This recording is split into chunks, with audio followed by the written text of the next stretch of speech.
Good morning, everyone. My name is Thomas Casper. I'm an attorney with the Frontline Labor Alliance, and I'm here today with some of our founders and a supporter of ours, as well as our prospective business agent, the one and only retired Sergeant Bill Jones. We just wanted to touch base with everyone in our voting membership and give you the opportunity to know a little bit more about who we are and why folks on our team got involved with the FLLA, and from their perspectives, what's going to be different about the FLLA as opposed to your current incumbent, the Teamsters. So let me just get started here, and then I'll shift to each one of our team members that's here today and supporters. From our perspective, the big difference between the FLLA and the Teamsters is that we are going to pursue an aggressive policing strategy with respect to the collective bargaining agreement. All right. Currently, it appears that Teamsters has filed no or almost no ULPs, unfair labor practices, since Reform Slate took over in January 2020. In other words, for an entire year and up through this May, they haven't filed, as far as we've uncovered, a single unfair labor practice charge against the sheriff. How can they claim to be policing the collective bargaining agreement, to be policing labor relations, when they're not utilizing one of the primary litigation tools to enforce their bargaining rights and to enforce the collective bargaining agreement? So the FLLA is going to take a different approach. It's going to be no more backdoor deals, no more Mr. Nice Guy. Yes, we will be diplomatic when we have to be. We will be respectful when we have to be. But the number one problem with your current representation is that it's secret, it's not transparent, it's closed door meetings, it's people on the negotiating committee that you don't know who's on the negotiating committee. Or one day it's this gentleman, and then the next day that gentleman's gone and they're replaced by somebody else. There is a revolving door at the Teamsters. There's a revolving door at that CCDOC union office, and it's creating instability in your current representation, and that has got to stop. We need stability in the bargaining committee. We need stability in your leadership and representation, and we have to pursue a more aggressive litigation, grievance arbitration, and unfair labor practice strategy. That is absolutely one of the number one things that the FLLA is going to do that your current incumbent representative is not doing. So with that being said, I want to thank everybody for the opportunity that we've had to run this election campaign. It was wonderful seeing the voter turnout last time. But if you care about the future of your bargaining unit, you've got to fill out that ballot on May 17th or when you get it thereafter and get it into the labor board. If you like the way things are going with Teamsters now, then don't vote or vote for the Teamsters. But if you believe that there's a better way of doing business, a more transparent way of doing business, a more responsible way of doing business, the FLLA is the way to go. All right. And by the way, we've been hearing a lot about, well, FLLA, what's their status? What's their basis? Well, what we're trying to do is we're trying to self-unionize the CCDOC officers. We're trying to self-unionize your bargaining unit. And why should you be paying dues and be beholden to ex-truckers or ex-moving company folks or non-officers who work out of an office in Park Ridge who've never worked at your facility? Why is it that those are the folks who are calling the shots at your union and not your fellow rank and file officers who have worked the tiers with you for years, have worked in X-Ops with you for years, who know the job inside and out? Those are the people who should be running your bargaining unit, not McGee and Williams, who haven't worked at the facility for years or who have never worked at the facility and are calling all the shots for you. That is unacceptable. So the FLLA, the whole premise of this movement is to bring the power back to the correctional officer by having your fellow correctional officers staff the union office, sit at the bargaining table, call the shots, talk with you on a daily basis, and not people outside the unit who have never worked at your facility. So with that being said, those are some of the reasons why I got involved with the FLLA. I want to turn it over now to Bill Jones, who's our recently hired business agent for the FLLA. We've gotten nothing but glowing reports about retired Sergeant Bill Jones. So with that being said, Bill, I just want to ask you briefly, what is it about this movement that has made you want to get involved with us? First of all, I'd like to thank you guys for letting me be a part of this movement. And I became involved because I want to be a part of history in the making. Finally, there's a union that's going to represent the best interests of the members and not themselves. After speaking with a lot of the officers and the members, I see the passion and desire that they have for this union, and they're just tired of being denied their rights as dues-paying members and the representation that they have. I like this union because they're not going to back down to the sheriff and any of his cronies. We won't be harassed and intimidated. Anybody know me? That's my main motto. You can't harass me. You can't bat me. I work for the people, and my interest is the people and the members only. And that's what my stand gonna be from here on. I'm never gonna compromise my integrity. Anytime I have to do that, I'm gonna politely step aside, because anybody that knows me, I'll do nothing for my interests. I do what's the interest of the people and the members only. And that's why I'm excited to be a part of this union. So, Bill, let me ask you a question. I understand you've got a host of experience with union work in your background. Do you mind just giving us a general summary of that? Yes. When I retired, I was a member. I was a ranking sergeant, and my first month as a sergeant, I was only sergeant a month. I was involved in the union. I was a trustee at first, and then I immediately was elected on the executive board. So my whole tenure as a sergeant, I've been involved with, I don't know if you want me to use the name, but I was proudly involved with ASME, Local 3692. And the union that I was a part of, we were strictly about our members. We did nothing for our own interests. We didn't want nothing. We didn't take nothing. Every time we negotiated any kind of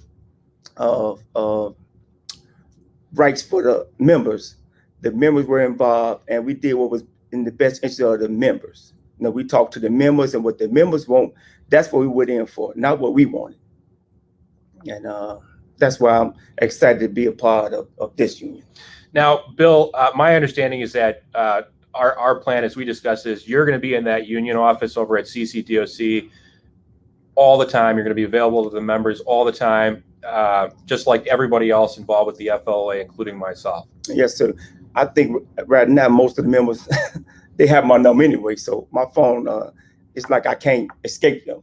I retired, but I haven't retired, because I can tell you what goes on at that CCDOC daily, because I get calls daily. And you've been involved in filing and processing, from my understanding, hundreds of grievances in your time working with ASME when you were a sergeant, right? Yes, representing the members. I constantly getting calls. I'm getting calls now. I'm currently helping a few sergeants. I won't name them with some of the cases that they have going on right now. All right. So everyone, that's retired Sergeant Bill Jones. Again, he's going to be the business agent for the CCDOC. Bill's not going to be the only person working on this project. It's going to be all of the founders of the FLA and myself and some of the other lawyers I work with at this party. We're all going to be working together in tandem to bring this thing the right way that it needs to be going, by which I mean bargaining, labor representation at the CCDOC. So I want to turn this over now to one of our other founders, Joseph Tenoco. Joe, I just wanted to ask you, you've been involved with the FLA from the very beginning last year in 2020. You want to tell us a little bit about why you got involved and how you think things are going to be different under the FLA's administration? Well, I got involved because I was tired of the union. It was working against the members. They never worked for the best interests of the members. In a collective bargaining agreements, their language is doesn't benefit the members. It benefits the administration. Our last contract put us in a predicament that was very dangerous to the members. And the current contract basically is writing up the members for the administration that they're negotiating. So that's the reason why I got involved. I'm kind of tired of a union that we're paying and that's not working for us. It seems like they're working for the administration instead of us. And Joe, what is one of your primary concerns about the current Teamsters administration that caused you to get involved with us? Well, there's just too many backroom deals, too much business as usual going on. They made a lot of promises as they ran, and a lot of broken promises. So, I think that we, FILA, basically could do a lot better job. None of us has taken any money for this. None of us has broke our promises, and we all stick together, and we all have the best interests of our members. Thanks, Joe. And you raise a great point there. That is something that bears repeating for all the members, is that the FLA's founding members and our supporters and volunteers, no one has been paid a dime for our involvement in this project. And we've all been working on it for, since the spring of 2020. We've been out there on the campaign track for hours and nights, days off here and there, weekends. All of us have been out there, and you, Joe, have been out there with Frank Donis in particular, who unfortunately couldn't be here today, distributing flyers, talking to members constantly. And it's a commitment, or it's a sign of the kind of commitment we're going to bring to the CCDOC members, that we're all willing to devote all this time for free to this campaign. Now, Joe, do you happen to know offhand, are the Teamsters campaign workers out there? Are those folks all getting paid? Do you know? Well, I believe that the ones that are campaigning are truck drivers, for one. So they don't even work at the DLC, but yet they're trying to tell you about what's going on at the DLC. So it's funny how they're coming from all over the state, and even from out of state, to help out. So they're not doing it for free. I don't think so. So, Joe, how long have you been a correctional officer? It's gonna be 20 years. And you've worked in various divisions of the Cook County Jail throughout your career. Is that correct? Yes, I have. You're currently in XOps. Where were you before XOps? I was in Division 11. How long were you in Division 11? About 7-8 years. So you've got the first person hands-on experience to know what goes on at the CCDOC. Is that true? Yeah, I've worked in numerous divisions over there. And you're going to bring that experience to helping members of this bargaining unit achieve a better contract and grievance results. Yes. All yeah. right. First off, we need to get to the negotiating table and negotiate for the best interest, not for the administration's best interest. That's the problem right now. The current contractor right now, it seems like this last thing about home checks is writing up the officers. Basically, they're spelling out the write-up for the administration. Thanks, Joe. So that's the one and only Joseph Tenoco. I want to pass the ball here to another one of our founding members, Reggie Garman. Reggie, are you online? I'm on live. All right, Reggie, thanks for being here today. You've been involved with the FLLA movement since near the beginning in spring 2020. Can you tell us a little bit about, first of all, what's your professional background with the Cook County Sheriff's Office? Well, this is my 12th year with the Cook County Sheriff's Office. I'm currently assigned to Division 4. So, yeah, I've worked in several divisions. I've had CIT training. Prior to Division 4, I spent about 5 years of my career in RTU, which, as you know, is direct supervision. So I worked 5 years actually sitting right inside alongside detainees. So I have a lot of experience being alongside detainees. And from your perspective, Reggie, why is FLLA the route to go for the future of bargaining at CCDOC?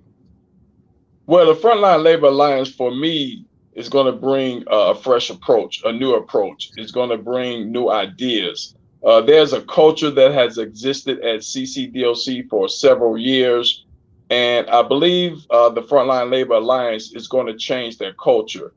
If that culture is changed, I believe it will help make the careers of officers better, because their culture has existed for so long. And with Frontline Labor Alliance, the experienced officers who are well aware of the culture that has existed, they're well aware of the frustrations that officers have dealt with, continue to deal with day in and day out. And due to that, I believe the culture would change based off the experience that we have in working with DOC. If there's one thing you'd like to see in the next contract, what would that be from your perspective, based on your experience as an officer? The one thing I would like to see, if there's some way that we can get more time off for officers. We accumulate a lot of time, but in accumulating that time, it never seems we have the opportunity to use that time. The calendar is always closed, and officers aren't able to take the time off when they need the time. Officers are dealing with situations day in and day out, and a lot of times you just get mentally drained, and you need time off when you need time off, not sometimes when it's inconvenient. You need the time off, and it's not always convenient to take the time off due to the calendar. So in other words, fixing the problem of not enough spots for time off on the calendar, closed calendars, is one of the things you want to see fixed at the bargaining table. Now, I believe the FLA has put forth some constructive ideas about how to do that, such as with a duty trade system. Yeah, because that's a big issue, and there's always been an issue. It's been an issue that has existed for years, and I haven't heard of any solutions prior to now.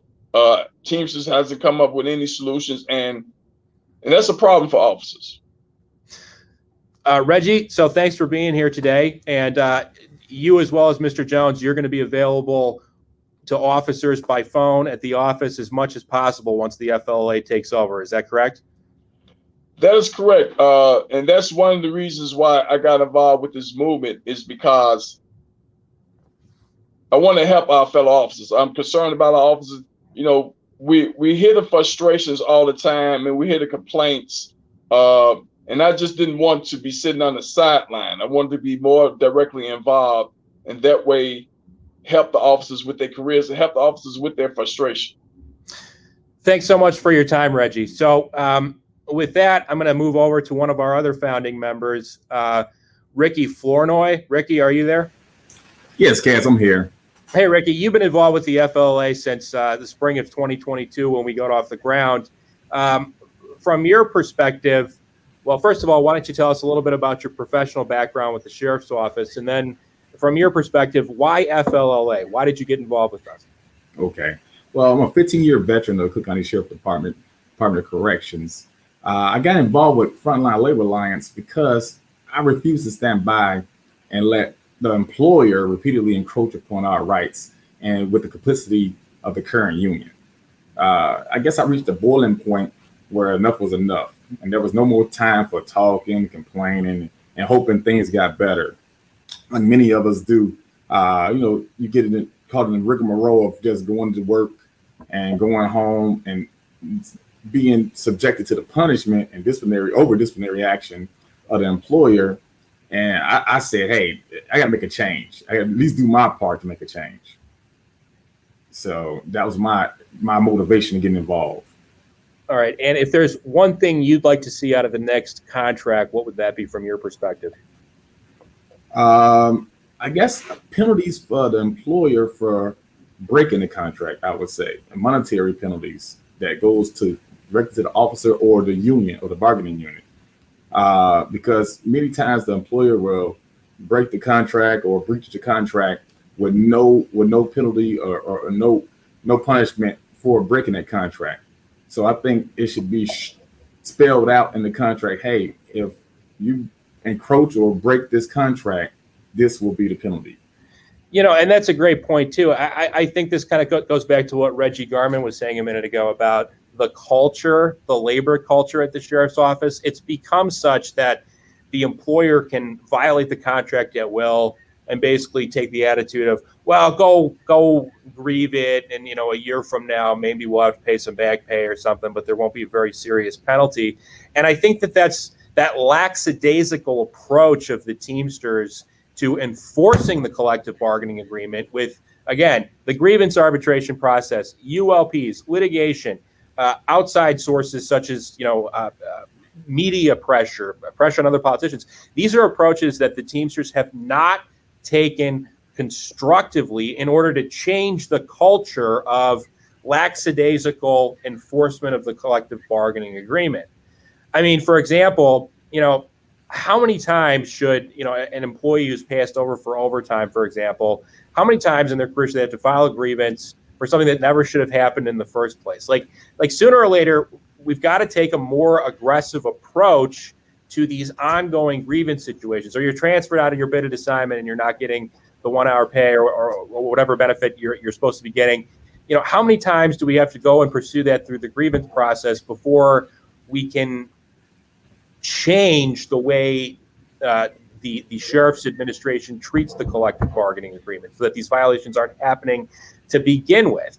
I mean, do you have any thoughts about, has the Teamsters been complicit in allowing this lackadaisical approach to enforcement of the collective bargaining agreement to come about? Oh, most definitely. They've been very complicit. I think they're definitely compromised, at least having the vice president, which is McGee, and his wife being in an executive position. It's a definitely conflict of interest. So I think that got to be spelled out as too, because if we continue to let pay for compromised representation that repeatedly throws us under the bus, and writing's on the wall. It's not a speculation. It is what it is.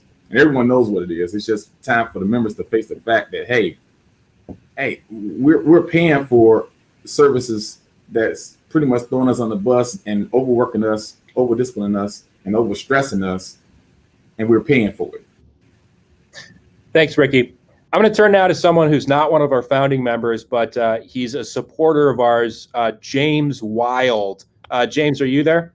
Yes. Good morning, Ken. Hey, good morning, James. Thanks for coming in with us today for this discussion.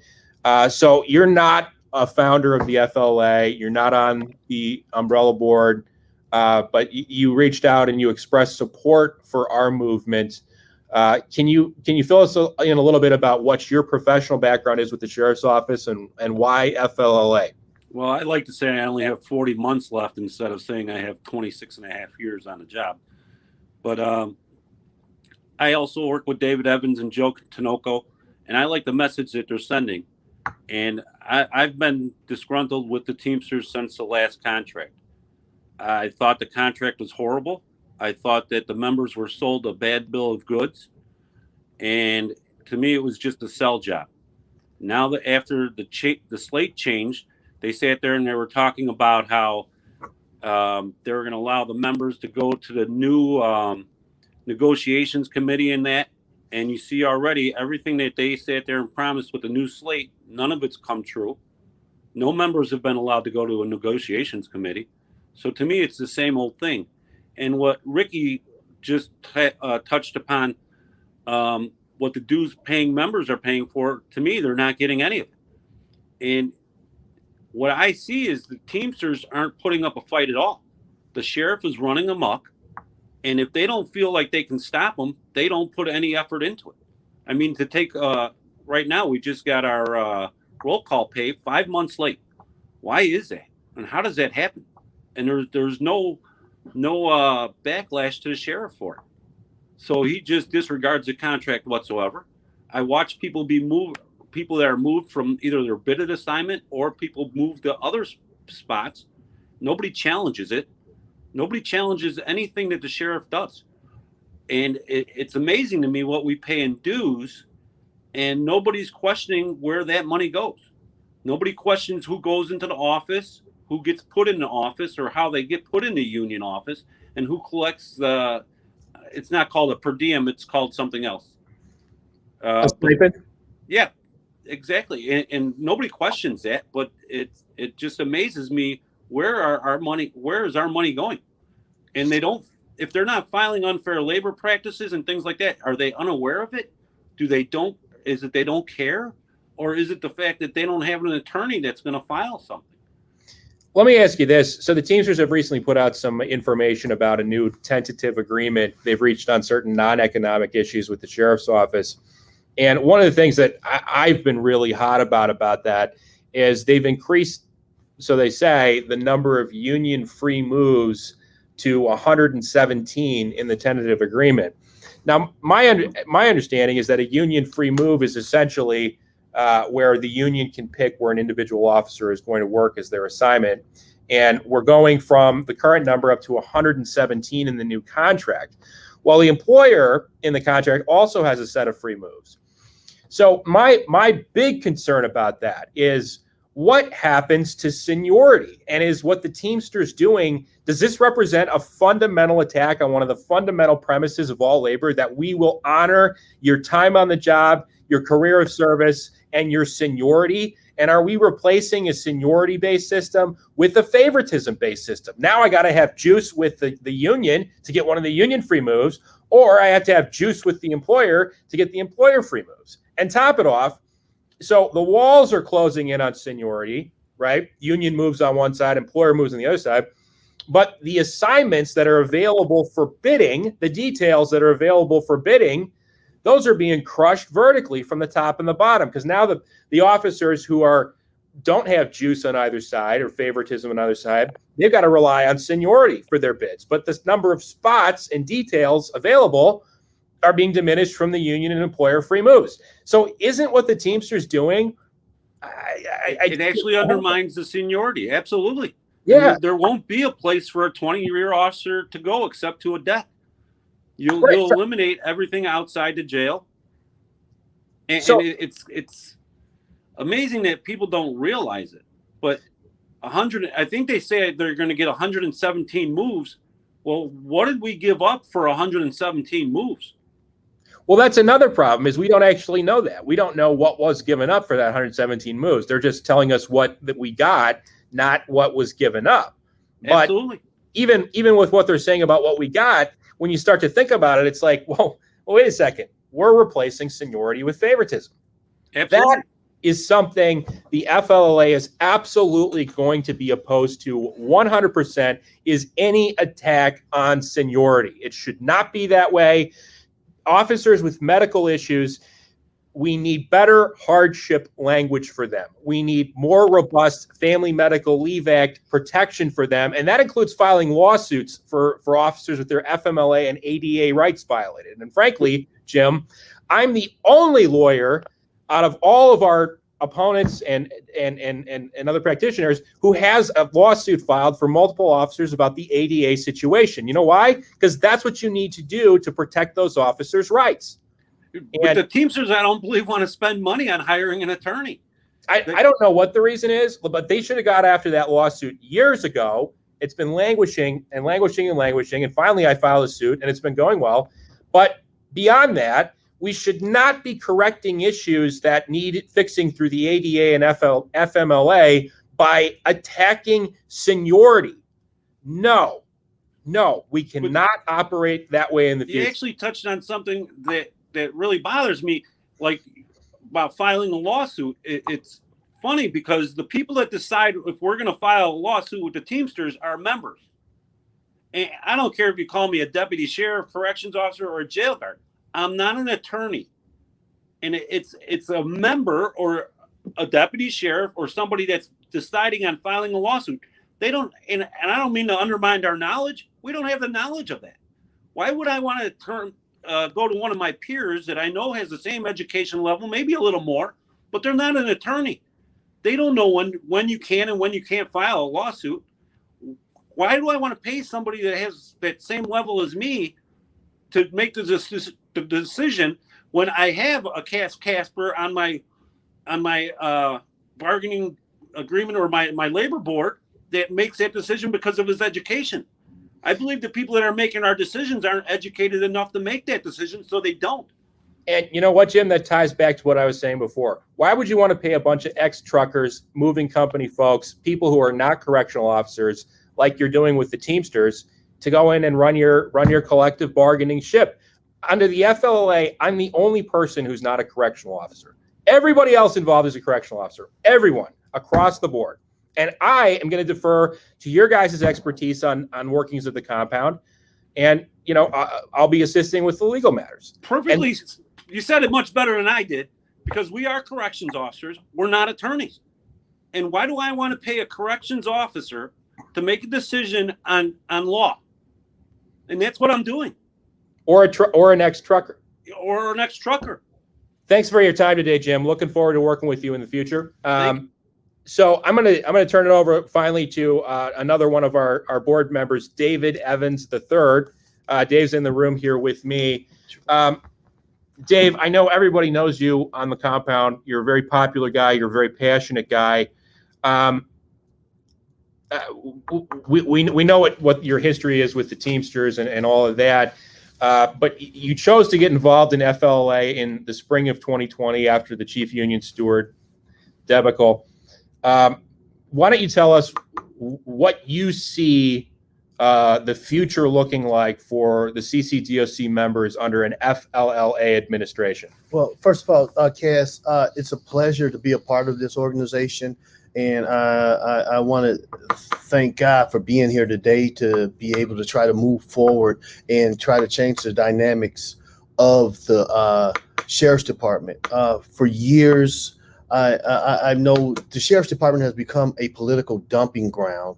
And that's unfortunate because it's turned into the haves and the have-nots. We got officers that's suffering every day, day in and day out in the trenches. And what Teamsters has done is create an atmosphere that's just getting officers written up day in and day out.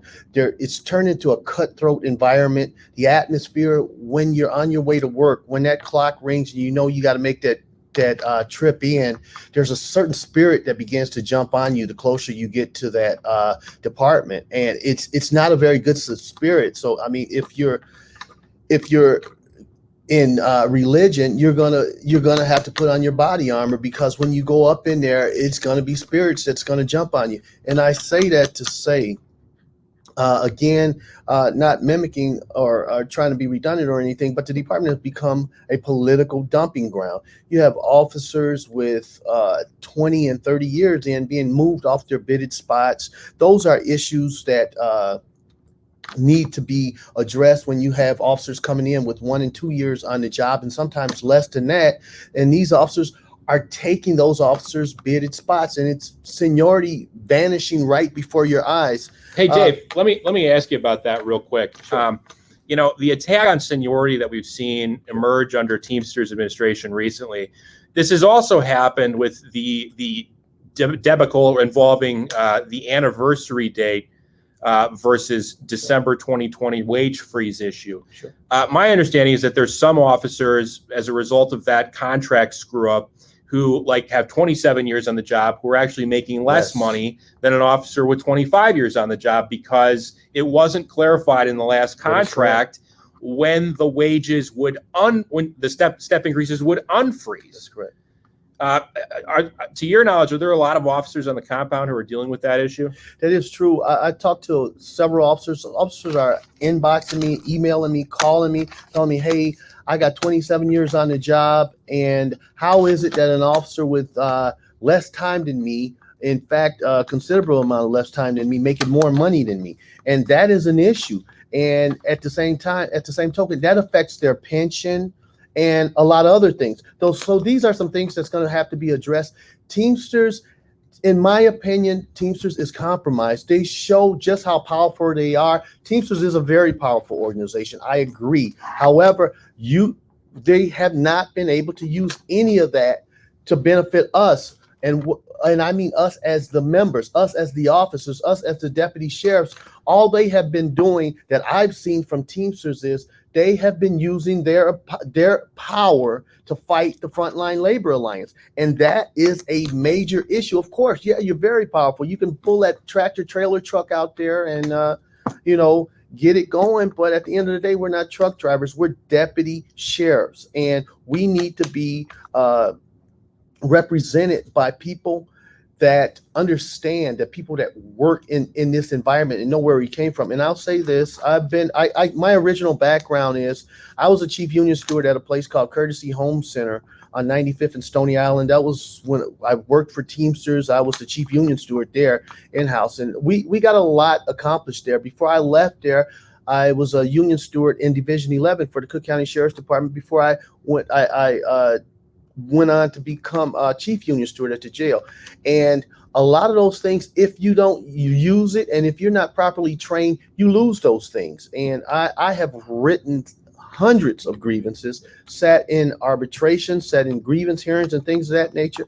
And I believe in transparency. And I believe that transparency brings about accountability. And I think that I ask you guys, hold us accountable, come out, support Frontline Labor Alliance. We want to move in a direction that has never been moved before. We want to be able to pick the next sheriff of Cook County, and we want to say, hey, you guys are going to respect us. We want to go out and change the dynamics in the community, There you have it. So we just heard some of the key words from Correctional Officer David Evans, from Bill Jones, retired sergeant, future business agent, and our other supporters and founding members. Transparency, accountability, much more aggressive representation. Enough with the backdoor deals. Enough with the attack on seniority that we're seeing from the Teamsters. FLLA is going to do a better job. If you don't believe that, look at my own results winning in litigation. All right. Look at the way all of our team members have been out at the compound day and night, weekends, distributing flyers for not one penny of pay for any of us. That is proof of the kind of work we're going to put in to servicing this bargaining unit. And we've constructed a team here that's got the passion, that's got the knowledge, that's got the zeal to do this job and to do it the way it should be, which is not to be paying a bunch of ex-truckers and non-correctional officers to do work that the bargaining unit should be doing for itself. So with that, I want to thank everyone for watching this today, and we look forward to getting back out on the campaign trail in short order here. We're going to have another barbecue ahead of us, and we'll see you all out there on the front lines. When the ballots come out on May 17th, get that ballot back in, send it back down to the labor board, and let's take Cook County Corrections back from the Teamsters.